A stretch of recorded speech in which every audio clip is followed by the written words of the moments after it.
السلام علیکم ورحمۃ اللہ وبرکاتہ۔ بسم اللہ والحمد للہ والصلاة والسلام علی رسول اللہ وعلی آلہ واصحابہ اجمعین ومن تبعہم بإحسان الی یوم الدین، اما بعد۔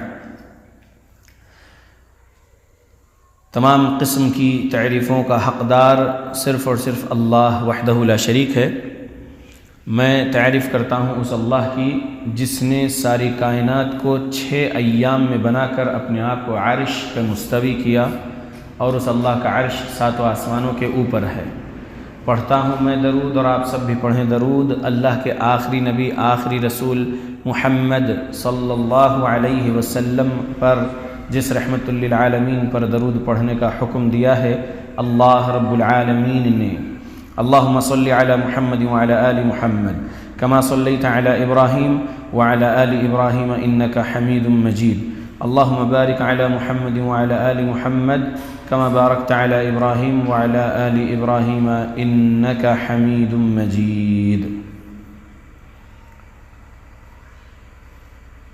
آج 17 جنوری 2021 کو یہاں مسجد امام بخاری رحمۃ اللہ علیہ میں مہینہ واری اجتماع سے، جو ہر مہینے میں تیسرے اتوار کو مغرب سے عشاء کے درمیان کا جو درس یہ اجتماع ہوتا ہے، اس میں آج درس قرآن میں 2 چھوٹے سورتوں کی مختصر تفسیر آپ کے سامنے رکھی جائے گی۔ ایک ہے سورہ فلق اور دوسرا ہے سورہ ناس۔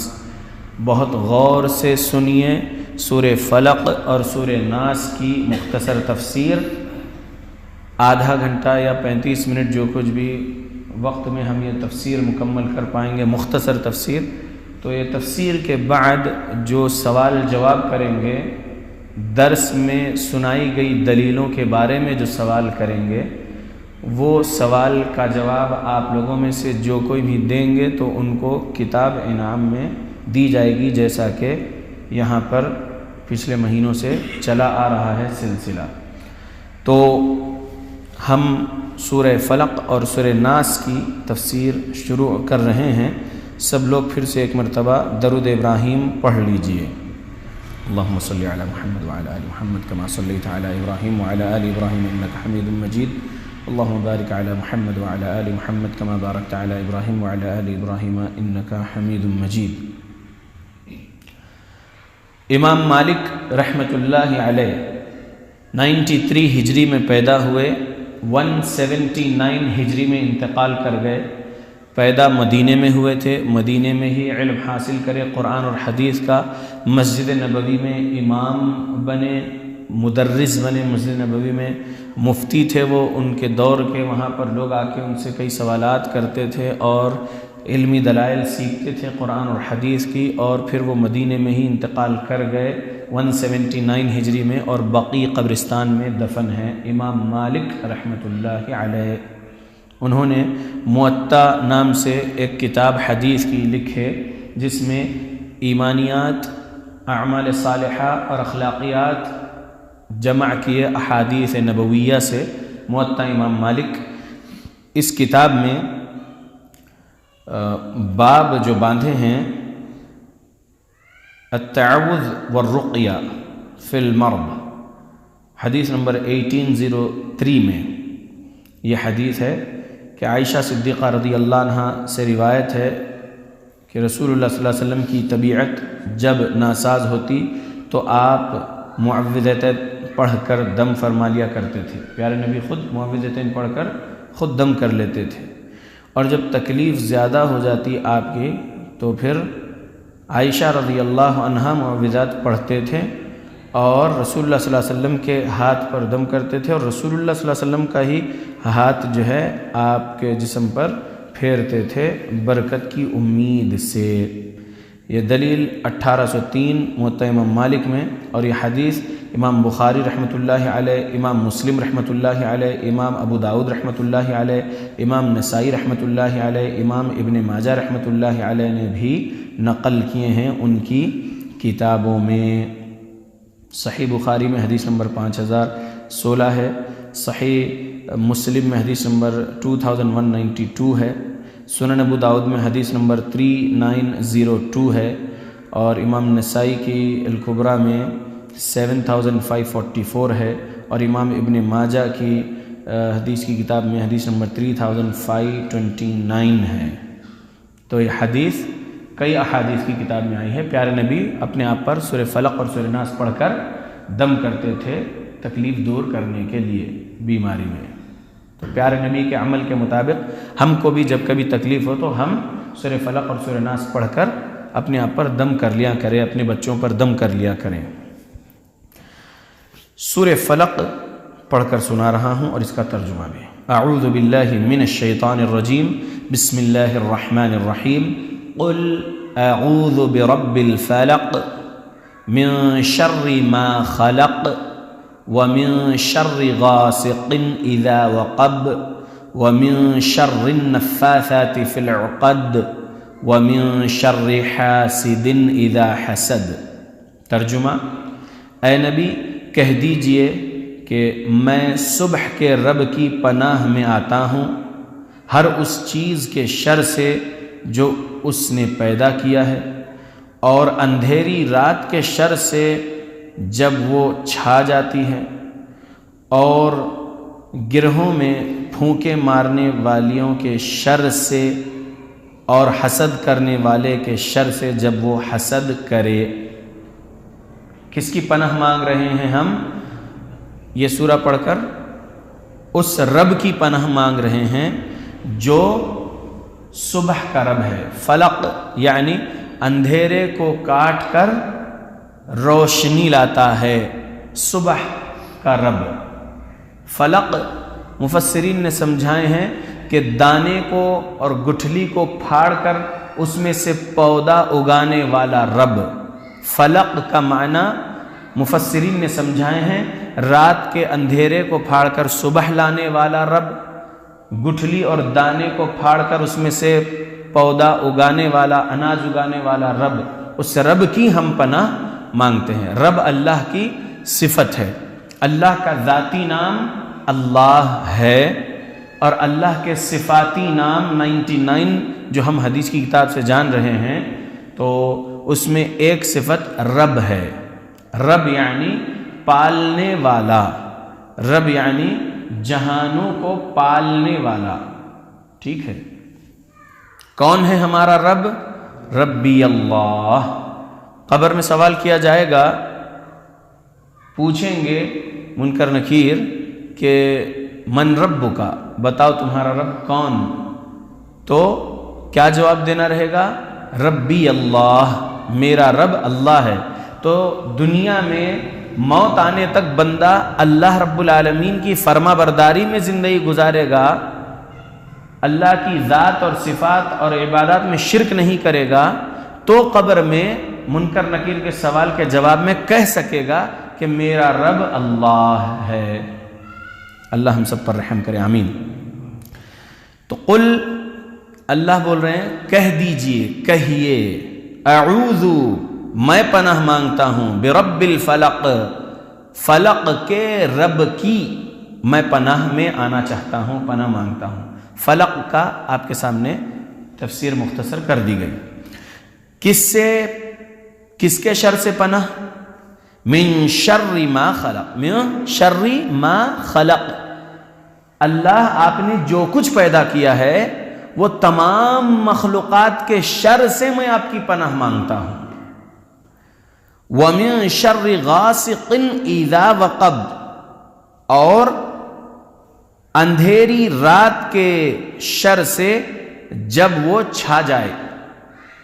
جیسے ہی اندھیرا ہو جاتا ہے، رات چھا جاتی ہے، تو موذی جانور بھی اندھیرے میں نکل جاتے ہیں، تو ان کا بھی شر ہوتا ہے۔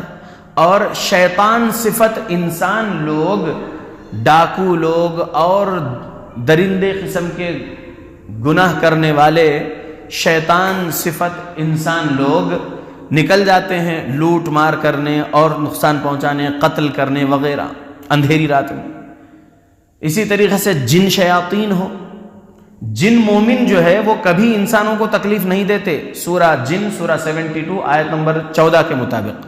اور شیاطین جو ہے آیت نمبر 15 سورہ جن میں جو ہے اس کے مطابق والے جو جنات ہیں، یعنی جہنم کا ایندھن بننے والے جو جنات شیاطین ہیں، ابلیس کے پیروکار، وہ بھی اندھیری رات میں نکل جاتے ہیں اور پھر تکلیف پہنچانے کے بہت سارے شیطانی حرکتیں کرتے رہتے ہیں۔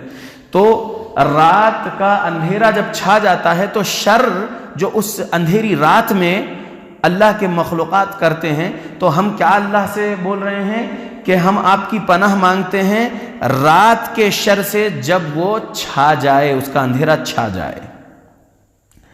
وَمِن شَرِّ النَّفَّاثَاتِ فِي الْعُقَدِ، اور اس شر سے جو جادوگرنیاں گیٹھیوں میں پھونک مارتی ہے جادوئی منتر پڑھ کے، ہم اس جادوئی شر سے بھی آپ کی پناہ میں آنا چاہتے ہیں اے اللہ، اے ہمارے رب۔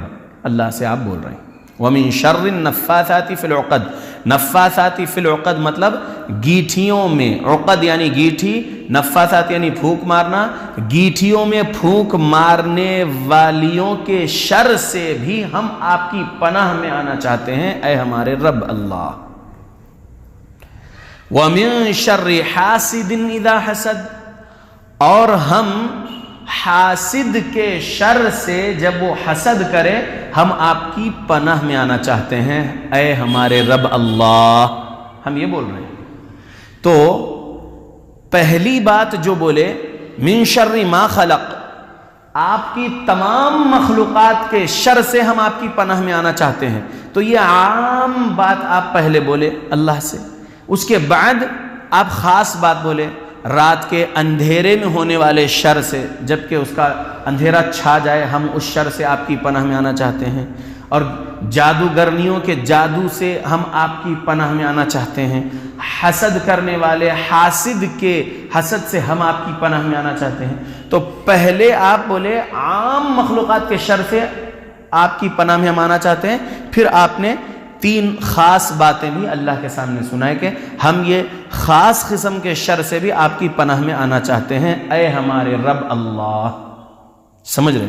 تو قل اعوذ برب الفلق، یہ جو ترجمہ آپ سنے ہیں سمجھے ہیں، اس کو اچھے سے آپ یاد کریے، اپنے اپنے علاقے کے اپنے اپنے گھر کے پاس کی مسجدوں میں جا کر وہاں پر آپ مسجد کے امام صاحب سے، مسجد کے عالم صاحب سے آپ سوال کریے، سیکھیے عقیدہ صحیح صحابہ اور اہل بیت کے مطابق، اعمال صحیح صحابہ اور اہل بیت کے مطابق، اخلاق حسنہ صحابہ اور اہل بیت کے مطابق، جو قرآن و حدیث کی دلائل میں ہے، سلف صالحین کی سمجھ کے مطابق آپ سیکھیے، سوال کر کے علم حاصل کریے۔ سوروں کو یاد کروانے بولیے، امام صاحب کو یاد کروائیے چھوٹے چھوٹے سورے، اے امام صاحب مجھے بولیے آپ، اور اس سورے کا ترجمہ بھی مجھے یاد کرائیے کھلے کھلے الفاظ میں، تاکہ میں جب نماز میں کھڑوں اور جب قرات کروں میں تو وہ سورے کو زبان پہ رکھ سکوں قرات کے وقت، اور دل و دماغ میں وہ ترجمے کو یاد میں رکھوں، تاکہ میرا دھیان ادھر ادھر نہ بھٹکے، نماز میں پورا کنسنٹریشن رہے، تاکہ میں جو ہے وہ ترجمے میں جو ہے اپنے آپ کا دل و دماغ لگاؤں گا تو میں سمجھ کر پڑھنے والا بن جاؤں گا کہ ہاں میں جو زبان سے قرات کر رہا ہوں، چھوٹا ہی سورہ کیوں نہ ہو، سورہ فلق، سورہ ناس، لیکن اس کا ترجمہ سمجھتے ہوئے پڑھنے والا بن جاؤں۔ آپ امام صاحب سے بول کر سیکھیے، علم والوں سے علم حاصل کریے۔ فَاسْأَلُوا أَهْلَ الذِّكْرِ إِن كُنتُمْ لَا تَعْلَمُونَ، اللہ نے قرآن میں سبق دیا ہے ہمیں سورہ انبیاء آیت نمبر 7 میں کہ اہل علم سے سوال کر کے علم حاصل کر لو اس چیز کے بارے میں جس کا علم آپ کو نہیں ہے۔ تو آج سورہ فلق اور سورہ ناس کی تفسیر میں مختصر باتیں آپ کے سامنے سورہ فلق کی آ گئی ہیں۔ اب میں آگے آپ کے سامنے تھوڑی اور تفسیر سورہ فلق کی سنانا چاہتا ہوں۔ من شر ما خلق میں تو آپ بول رہے ہیں کہ ہر اس چیز کے شر سے جو آپ نے پیدا کیا اے اللہ مجھے آپ کی پناہ میں رکھیے، ہر اس چیز کے شر سے میں آپ کی پناہ چاہتا ہوں۔ من شر ما خلق، جو کچھ بھی آپ نے پیدا کیا ہے کائنات میں ان تمام مخلوقات کے شر سے میں آپ کی پناہ میں آنا چاہتا ہوں، یہ بول رہے ہیں۔ پھر غاسق اذا وقب جو بول رہے تو ومن شر غاسق اذا وقب، تو رات کے اندھیرے سے. یہاں پر غور کریے، مجاہد رحمۃ اللہ علیہ مفسر ہیں، فرماتے ہیں کہ اس سے مراد ہے رات کی تاریکی جو اس وقت شروع ہو جاتی ہے جب غروب آفتاب کی وجہ سے اندھیرا چھا جاتا ہے. مجاہد رحمۃ اللہ علیہ کا یہ قول امام بخاری رحمہ اللہ نے بیان فرمایا ہے. یعنی جیسے ہی سورج ڈوبا اور اندھیرا شروع ہو گیا تو اس اندھیرے شروع ہونے سے لے کر جب تک وہ اندھیرا رہے گا اس میں جو کچھ بھی شر ہوتا ہوگا، اللہ رب العالمین کی مخلوقات میں سے جو بھی مخلوق وہ شر کرتی ہے، تو یا اللہ اس اندھیری رات کے اندر ہونے والے شر سے بھی میں آپ کی پناہ میں آنا چاہتا ہوں. آپ یہ بول رہے ہیں. اسی طرح ابن عباس رضی اللہ عنہ، محمد بن کعب قرظی، ضحاک، خصیف، حسن اور قتادہ کا بھی قول ہے کہ اس سے مراد رات ہے جب وہ اپنے اندھیرے کے ساتھ چھا جائے. اللہ ہماری حفاظت کرے ہر شر سے، آمین. اللہ کے بندو، وَمِن شَرِّ النَّفَّاثَاتِ فِي الْعُقَدِ، یہ ہے کہ جب گیٹھیاں ڈال کر اس میں جادوئی منتر پھونکتی ہیں جادوگرنی. جادوگر مرد بھی ہوتے ہیں، یہاں پر خاص صیغہ جادوگرنیوں کے لیے کہا گیا ہے، وَمِن شَرِّ النَّفَّاثَاتِ فِي الْعُقَدِ، جادوگرنیوں کے بارے میں بات. تو جادو کا انکار نہیں کرنا چاہیے. جادو کا انکار کرنے والے اب یہ آیت کے بارے میں کیا بولیں گے؟ رب کے قرآن میں رب کہتا ہے کہ جادو کرنے والیاں گیٹھیوں میں جادوئی منتر پڑھ کے پھونک مارتی ہیں. تو جادو کے شر سے اللہ کی پناہ مانگنا سکھا رہے ہیں اللہ خود. تو اب جادو کا انکار نہیں کرنا چاہیے. جادو ہے اس زمین پر، جادو اثر انداز ہوتا ہے بِإِذْنِ اللَّهِ وَمَا هُمْ بِضَارِّينَ بِهِ مِنْ أَحَدٍ إِلَّا بِإِذْنِ اللَّهِ. اللہ نے سورہ بقرہ آیت نمبر 102 میں کہا کہ جادو اس وقت تک اثر انداز نہیں ہو سکتا جب تک کہ اللہ کا حکم نہ ہو. تو نعوذ باللہ، کیا اللہ رب العالمین جادوگر کی مدد کر رہے آپ کو جادوئی تکلیف پہنچانے کے لیے؟ نہیں. اللہ آزما رہے ہیں آپ کو جادوئی اثر میں رکھے کہ اب آپ اس جادوئی اثرات کو کاٹنے کے لیے اللہ سے شفا مانگیں گے، یا پھر آپ جادوگر کے پاس ہی جا کر جادو کو کاٹنے کے لیے جادوئی علاج کروائیں گے. اللہ آزماتے ہیں. تو لہذا ہمیں چاہیے کہ ہم اللہ رب العالمین سے اپنا تعلق جوڑیں، شرک، کفر، بدعت، خرافات سے بچتے ہوئے سلف صالحین کے مطابق ہی ایمان و عمل بنائیں. اور جادو ہے، جادو اثر انداز ہوتا ہے. جادو کا کاٹ بھی قرآن حدیث میں ہی ہے. جادو کا علاج جادو سے نہیں کرنا ہے، جادو کا علاج جادو سے کرنا کفر ہے. یہ بات ذہن میں رکھنا ہے. امام مجاہد رحمۃ اللہ علیہ فرماتے ہیں جب وہ منتر پڑھیں اور گروہ میں پھونک مارتے ہیں جادوگرنیاں، تو وہ اثر جو ہوتا ہے اس اثر کے شر سے اللہ رب العالمین کی پناہ مانگنا ہے. یہ امام مجاہد رحمۃ اللہ علیہ کا قول تفسیر طبری جلد 30 صفحہ نمبر 460 میں ہے.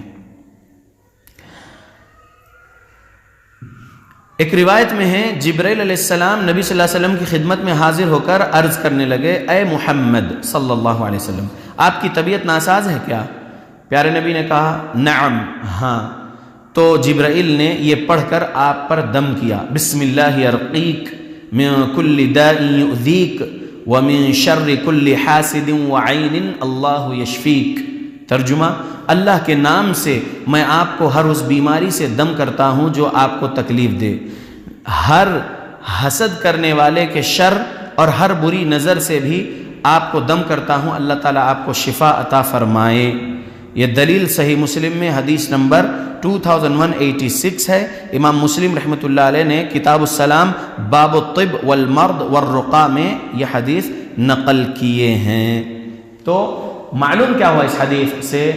صحیح مسلم کی حدیث ہے، یاد رکھنا. اس حدیث سے کیا معلوم ہوا کہ رسول اللہ صلی اللہ علیہ وسلم کی طبیعت ناساز ہوئی تو جبرائیل علیہ السلام آ کر آپ پر رقیہ کیے اور سوال کے پیارے نبی سے، کیا آپ بیمار ہیں؟ پیارے نبی نے کہا ہاں. تب جبرائیل علیہ السلام نے اللہ رب العالمین کے نام کے ساتھ آپ پر دم کیے. تو یہ دعا پڑھے، بسم اللہ ارقیک من کل داء یؤذیک ومن شر کل حاسد وعین اللہ یشفیک. اللہ اکبر. تو یہ پیارے نبی صلی اللہ علیہ وسلم کی اس حدیث کو اس سورہ کی تفسیر میں اس لیے نقل کیے مفسر نے کیونکہ رقیہ شرعیہ جو ہے وہ سورہ فلق اور سورہ ناس سے بھی کیا جاتا ہے۔ نبی اکرم صلی اللہ علیہ وسلم پر جادو کا بیان، امام بخاری رحمۃ اللہ علیہ کی صحیح البخاری میں کتاب الطب میں حدیث نمبر 5763 5765 دو حدیثیں عائشہ صدیقہ رضی اللہ عنہا سے روایت کردہ حدیثیں ہیں۔ حدیث لمبی ہے، پوری سناؤں گا، غور سے سنیے، کیونکہ پیارے نبی پر جو جادو کیا گیا تھا تو یہی سورہ فلق اور یہی سورہ ناس کو پیارے نبی پڑھے، اللہ رب العالمین کے فضل و کرم سے پیارے نبی پر کیا ہوا جادو کا اثر کٹ گیا۔ سنیے حدیث کیا ہے۔ عائشہ صدیقہ رضی اللہ عنہا کہتی ہیں کہ پیارے نبی صلی اللہ علیہ وسلم پر جب جادو ہوا تھا تو کسی کو معلوم نہیں کہ آپ کو یہ جو تکلیف ہے کیا وجہ سے ہے۔ پیارے نبی صلی اللہ علیہ وسلم کی کیفیت یہ ہوا کرتی تھی ان دنوں کہ آپ بھولنے والی کیفیت میں چلے گئے تھے، شریعت کی کوئی چیز نہیں بھولے پیارے نبی، کچھ کام کر چکے ہوتے تھے گھر کا لیکن نہیں کرے سمجھ کے پھر کام دہراتے تھے، تو یہ کیفیت تھی۔ اور دوسرا، آپ اپنے آپ کو باندھا ہوا محسوس کرتے تھے۔ کچھ مہینے گزرے، ایک روز پیارے رسول محمد صلی اللہ علیہ وسلم عائشہ صدیقہ رضی اللہ عنہا کی باری والے دن عائشہ صدیقہ رضی اللہ عنہا کے پاس آئے، بہت زیادہ دعا کیے اور سو گئے۔ پھر اٹھ کے بیٹھے، عائشہ رضی اللہ عنہا کو بیان کرے کہ اے عائشہ، ابھی دو آنے والے آئے، یعنی فرشتے، ایک فرشتہ آ کے میرے سر کے پاس بیٹھا، دوسرا فرشتہ آ کے میرے پیر کے پاس بیٹھا، اور ایک فرشتہ سوال کر رہا ہے جو پیر کے پاس بیٹھا تھا اس سے، جو سر کے پاس بیٹھا ہے وہ جواب دے رہا تھا۔ سوال کرنے والے نے پوچھا کہ کیا ہوا محمد کو صلی اللہ علیہ وسلم، تو جواب دینے والے نے کہا کہ آپ پر جادو کیا گیا ہے۔ سوال کرنے والے نے کہا کہ کس نے کیا؟ جواب دینے والے فرشتے نے کہا کہ لبید بن اعصم نام کے یہودی نے جادو کیا ہے، جو بنو زریق قبیلے کا۔ وہ جادو رکھا کہاں؟ تو بنو زریق قبیلے کے کھجور کے باغیچے میں، ذروان نام کے کنویں میں رکھا ہے، ایک پتھر کے نیچے آپ کے سر کے بال اور آپ کی کنگھی لے کر جادو کیا ہے۔ بخاری میں کرتے کا لفظ نہیں ہے، لیکن طبرانی، ابو داؤد وغیرہ کی روایت سے تفسیر ثنائی میں ثناء اللہ امرتسری رحمۃ اللہ علیہ سورہ فلق اور سورہ ناس کی تفسیر میں لکھے کہ کرتا بھی تھا آپ کا، جو ایک کام والی سے چروایا تھا، وہ چوری کر کے لے جا کے لبید بن اعصم کو دی تھی تو اس نے جادو کیا تھا۔ اب میں واپس بخاری والی بات کی طرف آ رہا ہوں جو صحیح بخاری میں عائشہ رضی اللہ عنہ سے روایت کردہ حدیث ہے۔ تو عائشہ رضی اللہ عنہ کہتی ہیں کہ پیارے نبی جب مجھے سنا دیے تو آپ کچھ صحابہ کو لے کر بنو زریق کے کھجور کے باغیچے میں گئے، ذروان نام کے کنویں کے پاس گئے، اور پھر ایک روایت میں ہے علی رضی اللہ عنہ سے وہ چیزیں نکلوائے کنویں میں سے۔ علی رضی اللہ عنہ وہ چیزیں نکالے اور اس میں 11 گیٹھیاں ڈلی ہوئی تھیں، 11 گیٹھیاں ڈلی ہوئی تھیں وہ بال، کنگھی اور کرتا وغیرہ میں۔ تو 11 گیٹھیوں کو پیارے نبی کھولے تو ایک ایک آیت پڑھتے ہوئے کھولے۔ سورہ فلق میں 5 آیتیں ہیں، سورہ ناس میں 6 آیتیں ہیں، تو ٹوٹل یہ 11 آیتیں، ایک ایک آیت پڑھتے ہوئے ایک ایک گیٹھی کھولے۔ جیسا وہ جادو کی 11ویں گیٹھی کھل گئی، پیارے رسول محمد صلی اللہ علیہ وسلم پر کیا ہوا جادو ختم ہو گیا اللہ کے حکم سے۔ یہ سورہ فلق اور سورہ ناس کی ایک تفسیر میں یہ حدیثیں بیان مفسرین نے کی ہیں، تو میں بھی کر رہا ہوں آپ کے سامنے۔ میں رقیہ کا سبجیکٹ سنانے نہیں بیٹھا ہوں، سورہ فلق اور سورہ ناس کی تفسیر سنانے بیٹھا ہوں، اور اس تفسیر میں چونکہ مفسر نے یہ حدیثیں نقل کی ہے اس لیے میں حدیثیں آپ کے سامنے سنا رہا ہوں، کیونکہ ابھی ہمارے کچھ مہینوں سے یہاں پر جو درس چل رہا ہے ہر مہینے کے تیسرے اتوار کا مغرب سے عشاء، تو اس میں ہم ایک ایک چھوٹے سورے کی تفسیر آپ کے سامنے سنا رہے ہیں۔ تو آج ہم فلق اور ناس کی تفسیر لے کر آئے ہیں، تو اس تفسیر میں یہ جادو پیارے نبی پر جو کیا گیا تھا اس کا بھی بیان ہے، اور آپ پر جبرائیل علیہ السلام نے جو رقیہ کیے تھے وہ بھی بیان ہے اس تفسیر میں، اس لیے میں آپ کے سامنے سنا رہا ہوں، غور سے سنیے۔ پیارے رسول محمد صلی اللہ علیہ وسلم جب عائشہ رضی اللہ عنہ کے پاس آ گئے، وہ جادو زائل جب ہو گیا تو وہ کنویں کے پاس سے جب عائشہ رضی اللہ عنہ کے پاس پیارے نبی آئے تو کہتے ہیں کہ رسول اللہ صلی اللہ علیہ وسلم اس کنویں پر سے جب تشریف لے کر آئے تو یہ بیان کرے کہ یہ وہ کنواں تھا جو مجھے خواب میں دکھایا گیا تھا اے عائشہ، اس کا پانی مہندی کی طرح سرخ ہو چکا تھا اور اس کے کھجور کے درختوں کے سرے شیطانوں کے سر کی طرح تھے، چنانچہ اسے باہر نکال دیا گیا۔ عائشہ رضی اللہ عنہ بیان کرتی ہیں کہ میں نے پوچھا اے اللہ کے نبی، آپ اس بات کو لوگوں میں پھیلا کیوں نہیں دیتے؟ تو اما اللہ فقد شفانی واکرہ ان اثیر علی احد من الناس شرا، اللہ تعالیٰ نے مجھے شفا عطا فرما دی ہے اور میں اس بات کو ناپسند کرتا ہوں کہ کسی بھی آدمی کے بارے میں یہ شر پھیلاؤں۔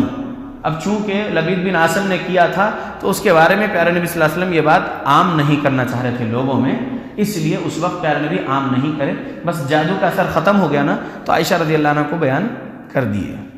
اور جو صحابہ، کچھ صحابہ پیارے نبی کے ساتھ گئے تھے اس کنویں پر وہ نکالنے کے وقت، بس اتنوں کو ہی معلوم تھا۔ تو اللہ کے بندو، یہ ہوئی سورہ فلق کی تفسیر مختصر۔ میں آپ کے سامنے سورہ ناس کی تفسیر شروع کر رہا ہوں۔ سنیے کہ پیارے رسول محمد صلی اللہ علیہ وسلم پر جادو کیا گیا تھا اور جادو کا اثر پیارے نبی کے رب نے، ہم سب کے رب نے ختم کیا۔ پیارے نبی نے اپنے آپ سے وہ جادو کے اثر کو نہیں کاٹے، یہ بات ذہن میں رکھیے۔ سمجھ میں آ گیا آپ لوگوں کو؟ کیونکہ پیارے نبی خود بولتے ہیں کہ فقد شفانی، کس نے؟ یقیناً مجھے شفا دیا ہے اللہ نے۔ محمد رسول اللہ صلی اللہ علیہ وسلم اپنے آپ کو شفا نہیں دے سکے، محمد رسول اللہ صلی اللہ علیہ وسلم کو بھی شفا اللہ نے دیا ہے، جس اللہ نے ابراہیم علیہ السلام کو بھی شفا دیا تھا، جس اللہ نے ایوب علیہ السلام کو بھی شفا دیا تھا، وہی اللہ شفا دینے والا ہے۔ اللہ کے علاوہ کوئی نبی، کوئی ولی کسی کو شفا نہیں دے سکتے۔ یہ پیارے نبی کے الفاظ سے ہمیں سبق مل رہا ہے۔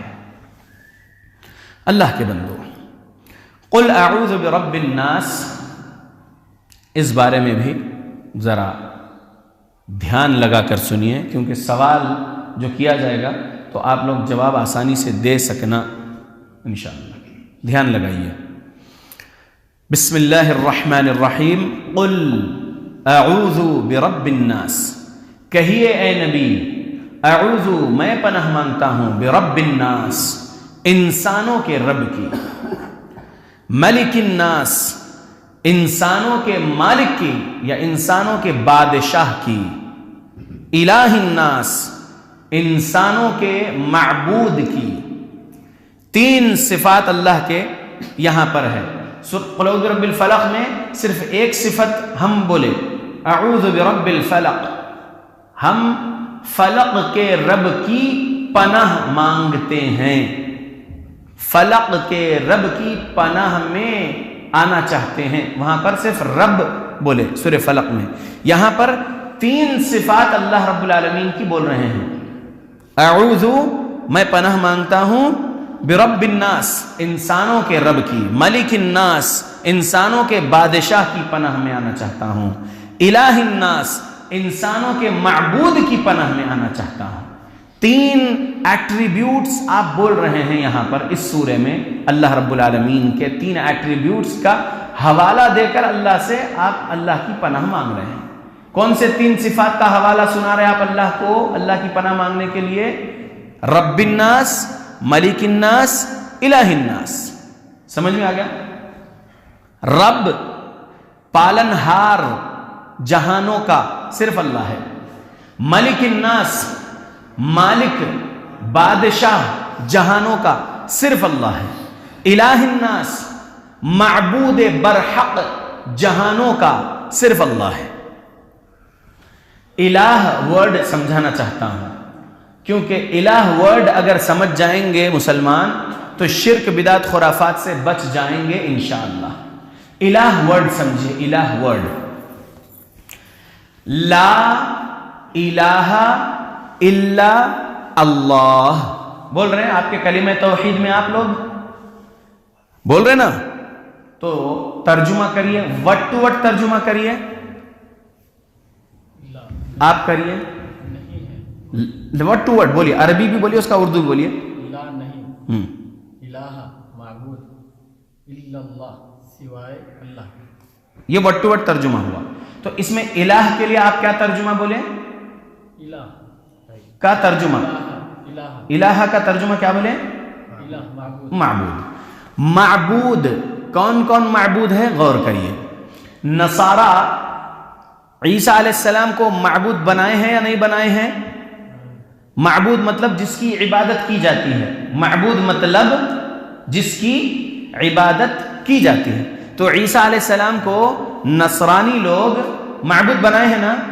تو آپ لا الہ کہہ رہے ہیں، نہیں ہے کوئی معبود، نہیں ہے عیسیٰ علیہ السلام معبود الا اللہ، سوائے اللہ کے. سمجھ میں آ رہا؟ لا الہ نہیں ہے وشنو معبود الا اللہ، سوائے اللہ کے. سمجھ میں آ رہا؟ لا الہ نہیں ہے کوئی بھی عبادت کے لائق الا اللہ، سوائے اللہ کے. تو عبادت وشنو کی جاتی ہے نہیں کی جاتی؟ کی جاتی ہے. عیسیٰ علیہ السلام کی عبادت کی جاتی ہے نہیں کی جاتی؟ کی جاتی ہے. یہ دو کے علاوہ لا الہ الا اللہ محمد رسول اللہ پڑھنے والے شیخ عبد القادر جیلانی رحمۃ اللہ علیہ کی عبادت کرتے ہیں یا نہیں کرتے؟ کرتے ہیں عبادت. کیسے؟ وہ اس طرح المدد یا غوث اعظم دستگیر لکھا جا رہا ہے جھنڈے پر. تو مدد مانگنا کس سے ہے؟ اللہ سے ہے یا صرف اللہ سے ہے؟ صرف اللہ سے ہے. محمد رسول اللہ صلی اللہ علیہ وسلم عبداللہ بن عباس رضی اللہ عنہ کو کیا سکھائے؟ اے میرے بیٹے، جب کبھی مدد مانگو، اذا استعنت فاستعن باللہ، جب کبھی مدد مانگو تو کس سے مدد مانگو؟ اللہ سے. تو اب اللہ رب العالمین کے بندے امت محمد صلی اللہ علیہ وسلم میں کچھ ایسے ہیں جو عبد القادر جیلانی رحمۃ اللہ علیہ سے مدد مانگ رہے نا. تو مدد مانگنا صرف اللہ سے، اللہ کے علاوہ کسی اور سے مدد نہیں مانگ سکتے. چاہے بیماری میں مدد مانگنا ہو، چاہے مالی طور پر مدد مانگنا ہو، چاہے اور دنیاوی حاجات اپنے پورے کرانے کے لیے کس سے مدد مانگنا ہے؟ جو اللہ کر سکتا ہے وہ مدد کس سے مانگنا ہے؟ صرف اللہ سے. پانی پلائیے مجھے، بلکہ میں حافظ عبد المجید بھائی کو بول رہا ہوں، تو پانی عبد المجید بھائی پلا سکتے ہیں نا مجھے؟ تو یہ مدد، یہ عام مدد جو ہے، یہ ہم جو ہیلپ ان سے لے رہے ہیں، یہ شرک ہو رہا ہے کیا؟ نہیں. لیکن اگر میں بیمار ہو جاؤں اور شفا مانگنا ہے، عبد المجید بھائی مجھے شفا دیجیے، اگر میں بولتا ہوں تو یہ شرک ہو رہا ہے نہیں ہو رہا؟ یہ شرک ہو رہا ہے. تو شیخ عبد القادر جیلانی رحمۃ اللہ علیہ سے اگر کوئی شفا مانگتے ہیں تو شرک ہو رہا نہیں ہو رہا؟ تو وہاں پر ان کو الہ بنانے والی بات ہو رہی نہیں ہو رہی؟ کیونکہ الہ مطلب کیا؟ بولیے. معبود. معبود مطلب کیا؟ جس کی عبادت کی جائے یا کی جاتی ہے. تو دعا عبادت ہے یا نہیں ہے؟ پیارے نبی کی حدیث ترمذی میں موجود ہے، آپ لوگ کئی بار سنے ہوں گے، الدعاء هو العبادہ. الدعاء هو العبادہ. دعا کیا ہے؟ عبادت ہے. تو اللہ سے مانگنے کے علاوہ اللہ کے کسی نبی سے یا کسی ولی اللہ سے مانگ رہے ہیں، تو یہ ان کو الہ بنانے والی بات ہوئی یا نہیں ہوئی؟ ہوئی نا. تو پھر آپ لا الہ بھی بول رہے ہیں، الا اللہ بھی بول رہے ہیں، لیکن اس کا مطلب نہیں سمجھتے ہوئے پھر اللہ کے کسی بندے کو الوہیت پر بٹھا دیے. جیسا کہ رافضی لوگ علی رضی اللہ عنہ کو پکارتے ہیں مدد کے لیے، علی یا علی المدد بولتے ہیں، جبکہ یہ کفریہ جملہ ہے، نہیں بولنا چاہیے. تو رافضی علی رضی اللہ عنہ کو معبود بنا رکھے ہیں نہیں بنا رکھے ان کے عقیدے اور ان کے اعمال کے ذریعے. تو اب جب آپ کہہ رہے ہیں لا الہ نہیں ہے کوئی عبادت کے لائق، تو عبادت جتنوں کی بھی کی جا رہی ہے زمین پر، وہ تمام معبودوں کا آپ رد کر رہے ہیں لا الہ کہہ کر. اس کے بعد آپ اقرار کر رہے ہیں الا اللہ. تو اللہ کون سا معبود ہے؟ معبود برحق. اللہ کون سا معبود ہے؟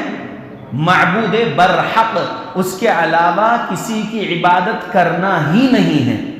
عبادت صرف اللہ ہی کی کرنا ہے، کیونکہ وہی پوری کائنات کا کریٹر ہے، سسٹینر ہے، چیریشر ہے. سمجھ میں آ گیا؟ تو اب یہاں پر قل اعوذ برب الناس ملک الناس الہ الناس جب بول رہے ترجمہ سمجھتے ہوئے بولیں گے تو بندہ شرک کر سکے گا کیا؟ نہیں نا. جب آپ ترجمہ سمجھ لیں گے تو شرک بدعت خرافات سے بچ جائیں گے. اس لیے قرآن حدیث کا ترجمہ سلف صالحین کے مطابق سمجھنا ضروری ہے میرے پیارے بھائیوں. ٹھیک ہے.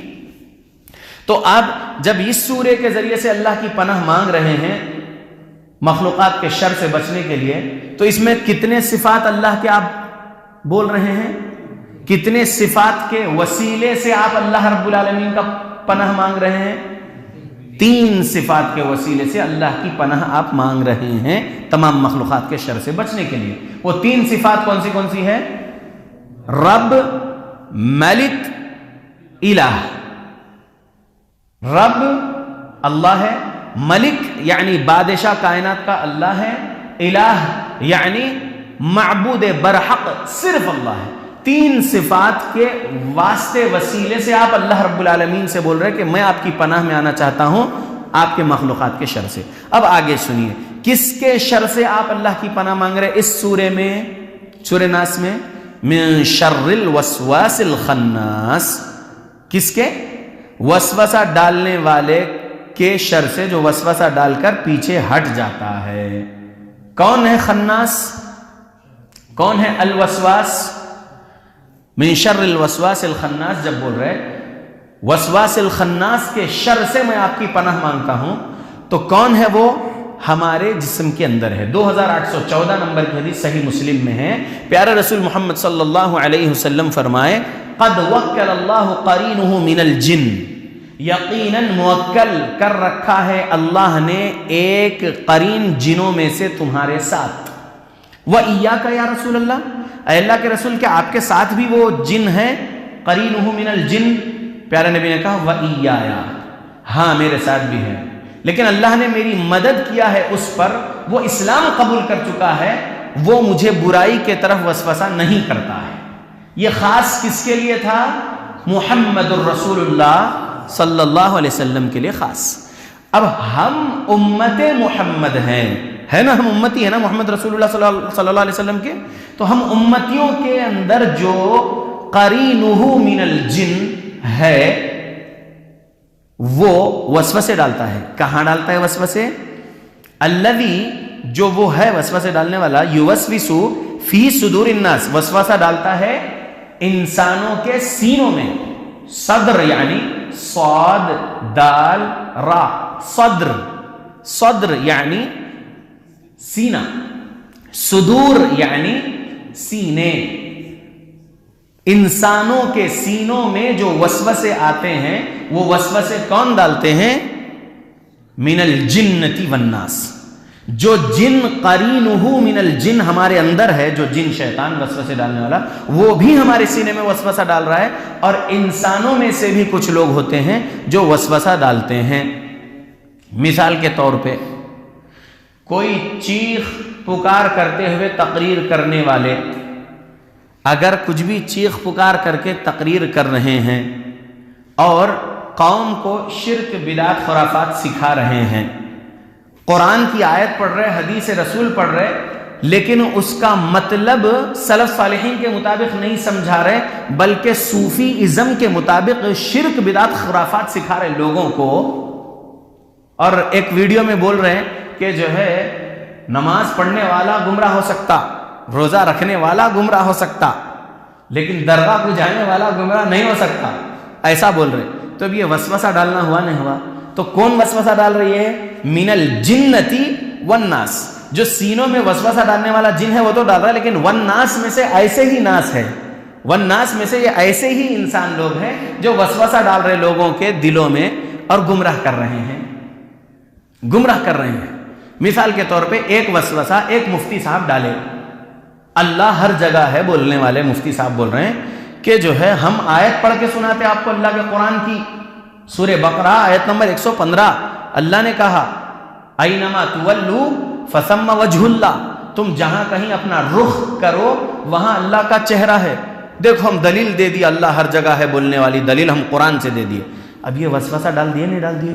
ارے ہو بھائی بات تو صحیح ہے، وہ عالم صاحب جو ہے، وہ مولانا صاحب جو ہے، قرآن کی سورہ بقرہ آیت نمبر 115 دے دیے دلیل میں اللہ ہر جگہ ہے بولنے کے لیے. انہوں بھی تو قرآن کی دلیل سے بول رہے نا.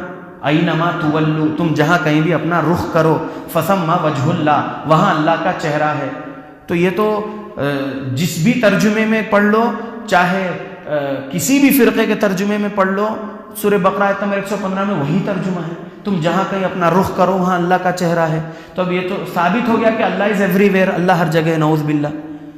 تو یہ وسوسہ ڈال دیا نا مولانا صاحب، تو انہوں ان کی عقل سے سمجھا ہے نا وہ حدیث کو، لیکن اگر وہ آیت سورہ بقرہ آیت نمبر 115 کو اگر عبداللہ بن عمر رضی اللہ عنہ کی تفسیر سے سمجھاتے تو وہ آیت کا شان نزول یہ تھا کہ پیارے نبی صلی اللہ علیہ وسلم سفر میں تھے، اونٹ پر تھے اور آپ نماز پڑھنا چاہتے تھے، تو آپ قبلہ، اب رات کا وقت ہے، قبلہ نہیں سمجھ میں آ رہا ہے، دن ہوتا تو سمجھ لیتے کہ سورج کس جانب جا رہا ہے، لیکن اب رات کا ٹائم تھا، آپ نوافل پڑھنا چاہتے تھے تو قبلہ نہیں معلوم، قبلہ کدھر ہے۔ تب رب نے قبلے کے لیے یہ بات پیارے نبی صلی اللہ علیہ وسلم کو سمجھانے کے لیے یہ آیت نازل کے، جبرائیل علیہ السلام کو بھیجے پیارے نبی کے پاس، اور پیارے رب نے کہا نبی سے اینما تولوا فثم وجہ اللہ، اینما تولوا فثم وجہ اللہ، آپ جہاں کہیں بھی اپنا رخ کرو وہاں اللہ کا چہرہ ہے۔ یہی چیخ پکار کرنے والے، تقریر کرنے والے حضرت صاحب ایک بار بولے کہ جو ہے، ایک بار میں فلائٹ میں بیٹھا ہوا تھا، میرے بازو سیٹ پہ جو ہے ایک شخص بیٹھا ہوا تھا دوسری پارٹی کا، انہیں جو ہے عجیب و غریب باتیں کر رہا تھا، تو میں اس سے بولا کہ کعبہ نیچے ہے، تو ہوا میں اوپر فلائٹ میں بیٹھا ہے، اب بتا تو اب نماز کا ٹائم ہے، اب نماز پڑھنے کے لیے تو اپنا رخ کہاں کریں گا؟ کعبہ نیچے ہے، تو اپنا چہرہ کہاں کر کے نماز پڑھیں گا بتا؟ تو ادھر ادھر کی گھمانے والی باتیں، بلکہ قوم کو وسوسہ ڈال رہے، دیکھو شرک بدعت خرافات سکھانے کے لیے۔ تو اس کو ہم سورہ بقرہ آیت نمبر 115 سے ہی سبق دیں گے، عبداللہ بن عمر رضی اللہ عنہ والی روایت سے ہی ہم اس کو سبق دیں گے کہ سنو میرے بھائی، توبہ کر لو، آپ کی یہ منطقی تفسیر سے توبہ کر لو، اور صحابی والی تفسیر لے لو جو پیارے نبی صلی اللہ علیہ وسلم کے صحابہ پیارے نبی سے سیکھے کہ اینما تولوا فثم وجہ اللہ۔ یہ آیت نازل ہوئی قبلہ سمجھنے کے لیے، اس وقت جب آپ سواری پر ہو اور آپ کو قبلہ نہ معلوم ہو، رات کا وقت ہو، آپ سفر میں ہو، تو ٹرین میں آپ سفر کر رہے، ٹرین کیسی ڈائریکشن میں چلتے رہتی؟ قبلہ چینج میں ہوتے رہتا ہے۔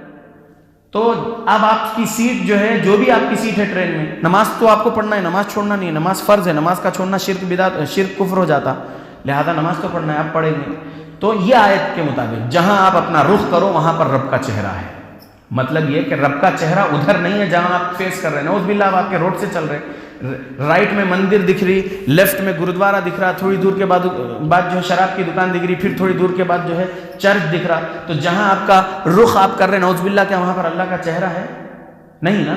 اللہ رب العالمین الرحمن علی العرش استوى ہے، اللہ عرش پر مستوی ہے، سورہ طٰہٰ آیت نمبر 5 میں اللہ نے کہہ دیا، اور کئی آیتیں ہیں جہاں پر اللہ نے قرآن میں کہا کہ اللہ عرش پر ہے، اور احادیث رسول میں بھی کئی دلائل ہے صحیح حدیثوں سے کہ اللہ عرش پر ہے، لیکن یہ آیت کہاں کے لیے ہے؟ قبلے کے لیے ہے۔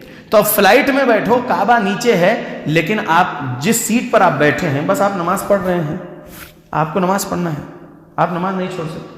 سعودی ایئر لائنس ہے تو اس میں تو بہت آسانی سے وہاں پر نماز کا چھوٹا سا روم بنا ہوا ہے، اور اس کے اندر کعبے کا ڈائریکشن بھی بتا دیا گیا ہے۔ الحمدللہ ٹیکنالوجی کا دور ہے۔ تو اللہ کے بندو، گمراہ کرنے والے الذی یوسوس فی صدور الناس من الجنۃ والناس، تو جو جن شیطان ہمارے سینے میں ہے جو وسوسہ ڈالتا ہے، وہ تو وسوسہ ڈالتا ہے، لیکن الناس میں سے، من الجنۃ والناس میں سے جو وسوسہ ڈالتے ہیں، وہ الناس ایسے رہتے ہیں جو گمراہ خود رہتے ہیں اور لوگوں کو قرآن و حدیث کا غلط مطلب سمجھاتے ہوئے گمراہ کرتے ہیں۔ ان جاہل مولویوں کے علاوہ بھی دوسرے عام لوگ بھی کسی کے خلاف کچھ بھی جھوٹے کہانی سنا دے گے، کسی کے خلاف کچھ بھی جھوٹا الزام لگا دے کے وسوسے ان کے دلوں میں ڈال دیے کسی کے بارے میں کہ ارے آپ کو معلوم فلاں ہے نہیں، انہوں ایسا کرے کرتے ایسا، بس یہ وسوسہ ڈال دیے، اب وہ بندہ جو ہے اس کے بارے میں بدگمان ہو رہا ہے یہاں پر، تو ایسا ہوتا ہے۔ تو یہ سورہ فلق اور سورہ ناس کی تفسیر میں جو آپ سمجھ رہے ہیں، اور اس میں آپ جو اللہ سے پناہ مانگ رہے ہیں، تو پناہ مانگ رہے ہیں اللہ کے صفات کے وسیلے سے، اللہ کی پناہ مانگ رہے ہیں مخلوقات کے شر سے بچنے کے لیے۔ تو اس میں سورہ ناس میں آپ جو ہے وسوسوں سے بچنے کے لیے پناہ مانگ رہے ہیں آپ اللہ سے۔ وسوسہ کیسے آتا ہے؟ ایک حدیث میں آپ کے سامنے سنانا چاہتا ہوں۔ محمد الرسول اللہ صلی اللہ علیہ وسلم کی زوجہ محترمہ صفیہ بنت حیی رضی اللہ عنہا روایت کرتی ہیں کہ میں ایک روز مسجد میں گئی محمد الرسول اللہ صلی اللہ علیہ وسلم کے پاس، جب کہ آپ اعتکاف میں بیٹھے ہوئے تھے۔ جب میں آپ کے پاس سے واپس جانا چاہی تو محمد رسول اللہ صلی اللہ علیہ وسلم مجھے چھوڑنے کے لیے مسجد کے باہر آئے تاکہ وہ آپ مجھے چھوڑ سکیں باہر حجرے تک، اپنے کمرے تک۔ تو مسجد کے باہر دو صحابی گزر رہے تھے، تو دو صحابی جلدی جلدی اپنے قدم بڑھانے لگے۔ پیارے نبی صلی اللہ علیہ وسلم ان کو روک کر بولے کہ سنو، یہ میری بیوی صفیہ بنت حیی ہے۔ تب وہ دو صحابی نے پیارے نبی سے جواب میں بولے سبحان اللہ، گویا کہ کیا ہم آپ پر شک کریں گے اللہ کے نبی؟ تب پیارے نبی صلی اللہ علیہ وسلم نے ان سے کہا ان الشیطان یجری من ابن آدم مجری الدم، بے شک شیطان اولاد آدم کے خون میں گردش کرتا ہے، وہ تمہارے دل میں کچھ میرے خلاف شر والا وسوسہ نہ ڈال دے، شر نہ ڈال دے۔ اس لیے پیارے نبی روک کر بولے کہ یہ میری بیوی صفیہ بنت حیی ہے۔ تو معلوم یہ ہوا کہ وہ جو جن شیطان ہمارے ساتھ لگا رکھا ہے اللہ نے وسوسہ ڈالنے کے لیے، وہ بھی ایک آزمائش کے لیے تھے ہمارے ساتھ، تو وہ کہاں رہتا ہے، کیسے رہتا ہے، رب کے نبی نے بول دیے۔ اور یہ حدیث 7171 صحیح بخاری سے معلوم ہو گیا کہ وہ ہمارے خون میں گردش کرتا ہے۔ سمجھ میں آ گیا اللہ کے بندو؟ تو ہم اللہ رب العالمین کی پناہ مانگتے رہنا۔ نماز میں آپ کھڑے ہیں، نماز میں شیطان وسوسہ ڈالتے رہتا ہے، بہت ساری چیزیں یاد دلانے کی کوشش کرتے رہتا ہے شیطان کہ تو یہ بھی یاد کر، یہ بھی یاد کر، یہ بھی یاد کر، فلاں سے میرے کو اتنے پیسے آنا ہے، فلاں کو مجھے یہ دینا ہے، فلاں میری میٹنگ ہے، فلاں جگہ میرے کو جانا ہے، مطلب جو کچھ بھی وسوسے شیطان ڈال رہا ہے، یاد دلا رہا ہے آپ کو دنیاوی باتیں۔ تو اس شیطان کو بھگانے کے لیے بھی حدیث موجود ہے ہمارے پاس، کیا ہے؟ عثمان بن ابی العاص ثقفی رضی اللہ عنہ سے، ابی العاص ثقفی رضی اللہ عنہ کو پیارے نبی صلی اللہ علیہ وسلم نے یہ بتائے تھے کہ جب کبھی سینے میں وسوسہ آئے تو اعوذ باللہ من الشیطان الرجیم پڑھ کر لیفٹ طرف، اپنا دل لیفٹ طرف رہتا نا، تو اپنے سینے کے طرف یہاں پر لیفٹ طرف تھو تھو تھو 3 بار ایسا تھوک دم کر دینے کا ہے، اعوذ باللہ من الشیطان الرجیم پڑھ کے، تاکہ وہ وسوسہ جاتا رہے جو قرینہ من الجن یا الوسواس الخناس، من شر الوسواس الخناس جو بول رہے، وہ جو وسواس الخناس جو وسوسے آ رہے ہیں، وہ جو ڈال رہا ہے، وہ دور ہو جائے۔ سمجھ میں آ گیا اللہ کے بندو؟ تو یہ جو مختصر سے وقت میں آپ کے سامنے 2 سورے کی تفسیر رکھی گئی ہے، 48 منٹ ہونے آ گئے ہیں، میں آپ کے سامنے یہ جو آیتیں اور یہ جو حدیثیں سورہ فلق کی تفسیر سے سنایا ہوں، اس کو آپ غور سے سنے ہوں گے، اس کو یاد رکھیے۔ اور ابھی چھوٹا سا آپ لوگوں کا ٹیسٹ ہوگا، چھوٹا سا امتحان، کہ آپ لوگ پورے غور سے، پورے دھیان سے ہماری باتیں سنیں یا نہیں۔ اس کے لیے اب انشاءاللہ ہم سوال جواب کرتے ہیں، تاکہ آپ لوگ میں سے جو کوئی بھی جواب دینا چاہے پہلے اپنا ہاتھ اٹھا لیں اور پھر جواب دیں، تاکہ ہم آپ کے لیے جو کتابیں لائے ہیں انعام میں دینے وہ دے سکیں، اور یہ سلسلہ جاری رہے، اور آپ کے بھی دل میں یہ جذبہ اور زیادہ بڑھتے رہے کہ ہاں الحمدللہ مجھے ہر مہینے کا تیسرا اتوار مسجد امام بخاری شاہین نگر میں آنا ہے اور جو ہے درس اٹینڈ کرنا ہے، تاکہ علم میں اضافہ ہو اور یاد میں بھی اضافہ ہوتے رہے۔ دیکھیے، ایمان میں زیادتی بھی ہوتی ہے اور ایمان گھٹتا بھی ہے، الایمان یزید و ینقص۔ تو دین اسلام کی ایسی مجلسوں میں، ایسے دروس میں بیٹھنے سے علم میں اور ایمان میں اضافہ ہوتا ہے الحمدللہ۔ تو اللہ کے بندو، یہ 2 سورے اور یہ آیتیں، یہ جو حدیثیں ہیں، اب ہم آپ کے سامنے سوال کے طور پر رکھتے ہیں اس میں سے، تاکہ آپ جواب دیں۔